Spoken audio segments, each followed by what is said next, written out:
যাবে। এখন আমি আসি রাজকুমার। মা হয়তো আমাকে কাছে না পেয়ে চিন্তিত হয়ে পড়েছেন। রাজকন্যা অন্যমনস্ক হয়ে রানীর কক্ষে যাচ্ছিল। তখনই হঠাৎ করে চারপাশ থেকে কিছু কালো মুখোশ পরিহিত অশুভ আত্মারা রাজকন্যা লীলাবতীকে ঘিরে ফেলল। আরে, তোমরা কারা? আমাকে এভাবে ঘিরে ধরেছ কেন? আমাদের গুরু আমাদের এখানে পাঠিয়েছে, তোকে একেবারে নিশ্চিহ্ন করে দেওয়ার জন্য আমরা এখানে এসেছি। হ্যাঁ হ্যাঁ হ্যাঁ। গুরু? কে তোমাদের গুরু?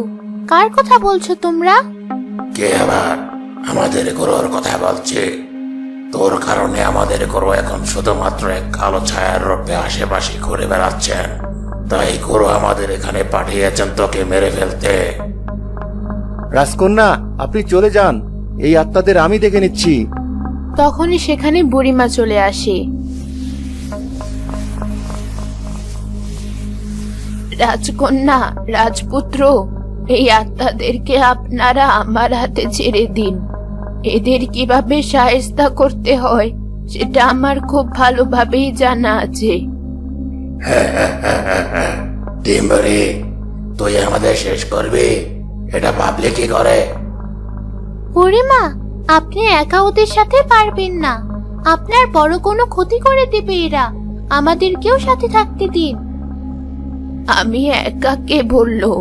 কই রে, কই তোরা? আয় রে আমার ডিম সেনারা।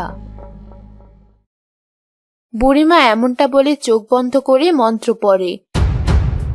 আর তখনই অনেকগুলো ডিম সেনা চলে আসে।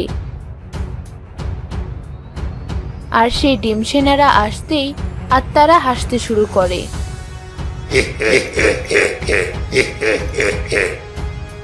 ডিম্বরি, এই তো সেনা।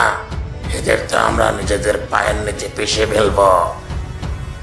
তার আগেই আমার ডিম সেনারা তোদের সবকটাকে গিলে ফেলবে।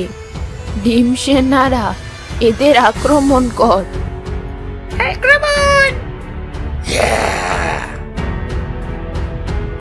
ডিম সেনা আর অশুভ আত্মাদের মধ্যে লড়াই চলতে থাকে।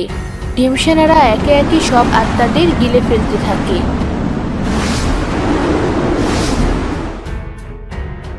দেখে